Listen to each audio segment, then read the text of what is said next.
వచ్చినప్పటికి కూడా 2010లో తీర్పు వచ్చినప్పటికి కూడా వీడు మళ్ళీ ప్లాట్ కొన్నది తెలిసినప్పటికి కూడా మళ్ళీ రెవెన్యూ డిపార్ట్మెంట్లో కొంతమంది పట్టుకొని మళ్ళీ 47 ఎకరాల భూమి 47 ఎకర్స్ భూమి అని చెప్పి మరోసారి తీసుకున్నాడు. ఆ తదుపరి మొన్న రీసెంట్గా ధరణి వచ్చిన తర్వాత రీసెంట్గా ఏం చేసిండు, ఈ 47 ఎకరాలు పోయింది 9 ఎకరాల పైచి తెచ్చుకున్నారు. ఈ 47 ఎకరాలు కూడా మళ్ళీ కోర్టుకు పోయిండ్రు, కోర్టులో వాళ్ళకు అనుకూలంగా తీర్పు వచ్చింది. అంటే ఒక్క మాటలో చెప్పాలంటే ఇది ముమ్మాటికి వ్యవసాయ భూమి కాదు. నెంబర్ 1. ఇది ముమ్మాటికి 2076 మంది పట్టాలు బాధ్యత కొనుక్కొని రిజిస్ట్రేషన్ చేసుకున్నది. ఇది ముమ్మాటికి ఇది ఫస్ట్ డాక్యుమెంటు. ఇన్ని రకాలు ఉండగా కూడా ఇవాళ అక్కడ ఒక 25 మందితోటి ఈ మరి ఎంఏ రాజు అంటూ అక్కడ లేడు, భాస్కర్ రావు అంటూ అక్కడ లేడు. ఇక్కడ ఉన్నది ఎవరు అంటే ఈ భూమి అక్కడ ప్రజలకు తెలిసినవాడు ఎవరంటే వెంకటేష్. ఈ వెంకటేష్ రాయలసీమ నుంచి వచ్చినవాడని చెప్పి అంటూ ఉన్నారు వాళ్ళు. ఈయన ఎక్కడి నుంచి వచ్చినా మాకు తెలియదు, కానీ గతంలో అనేక మందిని బెదిరించి కొంత ఎదురు తిరిగితే దెబ్బలు కొడితే రక్తపాతాలైనటువంటి ఫోటోగ్రాఫ్స్ కూడా మా దగ్గర ఉండే. అయితే మేమేమన్నామంటే మేమన్నది కలెక్టర్ గారితో మాట్లాడినాం. కలెక్టర్ గారు ఇంత గ్లేరింగ్గా దుర్మార్గం జరుగుతూ ఉంటే, సిపి గారు ఇంత గ్లేరింగ్గా మీరు దుర్మార్గం జరుగుతూ ఉంటే ఎందుకు మీరు పట్టించుకోవట్లేదు? ఎన్నిసార్లు పోచారం సిఐ గారికి దరఖాస్తు పెట్టుకున్నా ఒక్కనాడు కూడా వీళ్ళ రిస్క్ వచ్చే ప్రయత్నం చేయలేదు, వాళ్ళు కాపాడే ప్రయత్నం చేయలే. ఎన్నాడు ఒక శ్రీనివాస్ ఈయన 40 లక్షలు పెట్టి ఇల్లు కట్టుకున్నాడు. 40 లక్షలు పెట్టి ఇల్లు కట్టుకున్నాడు. 40 లక్షలు పెట్టి ఇల్లు కట్టుకుంటే తన ప్లాట్లో కట్టుకుంటే ఇగో ఈ గుండాలు ఇప్పుడు వీళ్ళు ఎవరైతే వాచ్మెన్ అని చెప్తున్నా చూసినా, మేము నిన్న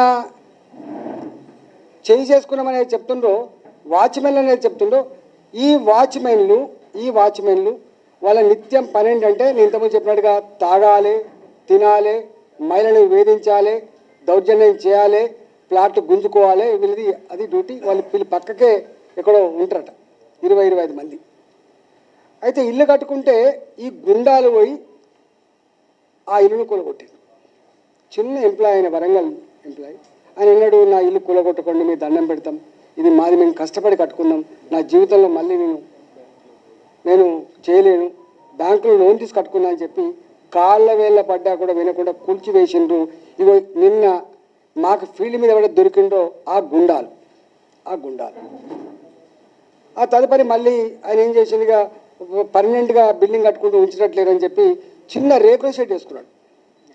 రేకుల షెడ్ మళ్ళీ సెకండ్ టైం రేకుల షెడ్ వేసుకున్నాడు. రేకుల షెడ్ వేసుకుంటే కూడా దాన్ని కూలగొట్టిండు. ఇక్కడ 7th టైం వచ్చింది అనుకుంటా, బస్ రజిత వచ్చింది, 7th వచ్చింది.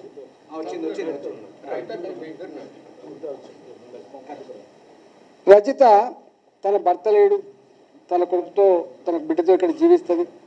ఇప్పుడు ఆ గుండాలు ఎవరైతే ఆమె తన ప్లాట్ సాఫ్ చేసుకుంటున్నప్పుడు ఆ గుండాలు వచ్చి అడ్డుకుంటే ఆమె పెనుగులాడిన తీరు, ఆమె చూపిన ధైర్యం మీకు అర్థం కావాలి. ఆమె కన్నీళ్ళు నేను నిన్న కాక మొన్న నారికి వచ్చింది అంత బాధ్యతలతో వచ్చి, అయ్యా నీ ఇలాకాలో నువ్వు పార్లమెంట్ సభ్యుడు, మాకు ఇట్లా జరుగుతుందంటే తెల్లారే వస్తాపా అని చెప్పిన. తెల్లారే పోయిన. తెల్లారి పోయారకు మంది లేరు. ఎందుకు మంది లేరు అని అడిగితే రాత్రి వచ్చిండు వీళ్ళు, ఇంటింటి తిరిగిండ్రు, టెంట్ వేస్తోని బేరించి టెంట్ వేయకుండా చేసిండ్రు, కుర్చీలు వేస్తోని కుర్చీ లేకుండా చేసిండ్రు. మీరు కనుక పోతే మేము అంత చూస్తామని చెప్పిండ్రు. ఎంపీ ఎవడు వాడేం పిలుస్తాడని చెప్పిండు. అయ్యా మరి ఇట్లా అందుకని మేము భయభ్రాంతకు గురైనాము అని చెప్పింది. నేను వచ్చిన కదా రా అంటే పిలువల్లా ఒక 300 మంది 400 మంది వీళ్ళంతా మేరకు వచ్చింది. అంత విషయం అంతా విన్న తర్వాత ఈ శ్రీనివాస్ ఏం చేసిండు, అయ్యా నా ఇల్లు కూలగొట్టిన చూపిస్తా అని చెప్పి పోతున్నాం. కాబట్టి అంటే మేము అక్కడ వస్తున్నామని తెలిసి, మేము అక్కడ మీటింగ్ పెట్టామని తెలిసి కనీసం వాళ్ళు కనుమరుగు అయ్యేటువంటి ప్రయత్నం చేయలేదు, పారిపోయే ప్రయత్నం చేయలేదు. మంచిగా ఒక ఇల్లు అంటే మామూలుగా స్లాబ్ వేసిన ఇంట్లో అదంతా చెట్లలో ఉంటుంది, బీర్లు తెచ్చుకొని తాక్కుంటా మేము పోతున్నప్పుడు మమ్మల్ని అంటే మీరు ఏం చేస్తారా అన్నట్టుగా చేశారు.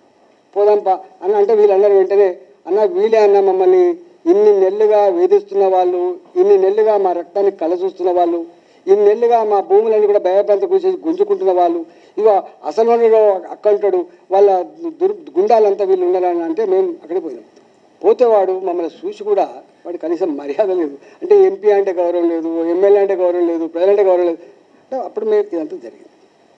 నేనేమంటున్నా, నేను ఒకటే, రేవంత్ రెడ్డి గారు ముఖ్యమంత్రి ఇవాళ ప్రజల ప్రాణాలకు ప్రజల ఆస్తులకు రక్షణ కల్పించే బాధ్యత ఉందా లేదా అని చెప్పి అడుగుతున్నా.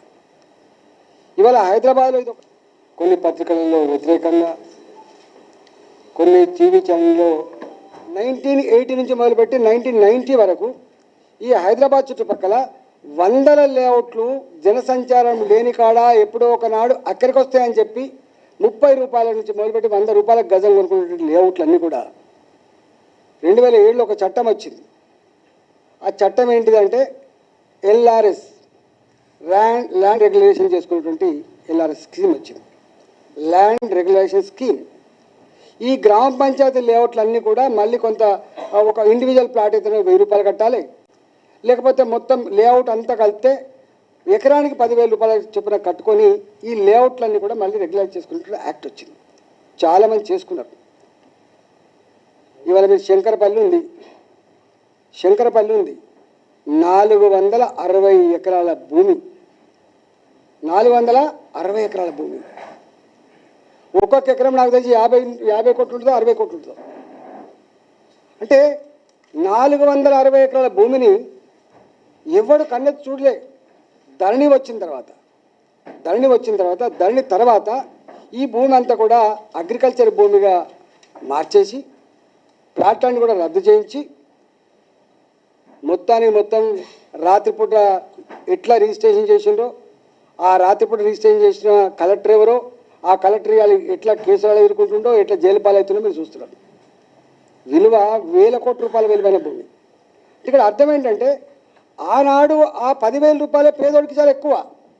ఇవాళ 10 లక్షల రూపాయలు, కోటి రూపాయలు ఆ ప్లాట్కు పెరిగితే ఈ పేదవాళ్ళు అనుభవించకుండా ఇగో ఈ దుర్మార్గులు, ఈ గుండాలు, వాళ్ళకు సహకరించే అక్కడక్కడ పోలీసులు, వాళ్ళకు సహకరించే రెవెన్యూ అధికారులు, వీళ్ళు ఈ పోలీసులు, ఈ రెవెన్యూ అధికారులు మాకు పైనుంచి వెళ్ళి ఫోన్లు వస్తున్నాయి, మాకు పైనుంచి ప్రెషర్ వస్తుందని చెప్పేటువంటి పద్ధతి.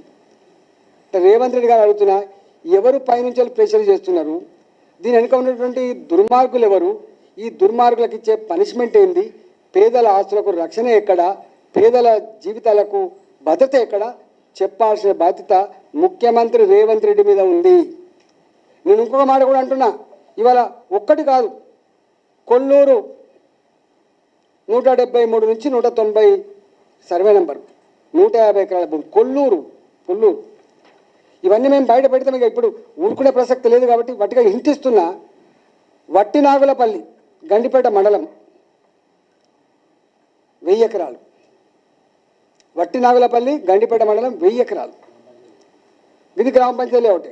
షాద్ నగర్, ఈదులపల్లి, ఈర్లపల్లి జంట మటలు జరిగినట్టున్నారు. నాకు తెలిసి జంట మటలు జరిగినట్టున్నాయి అక్కడ.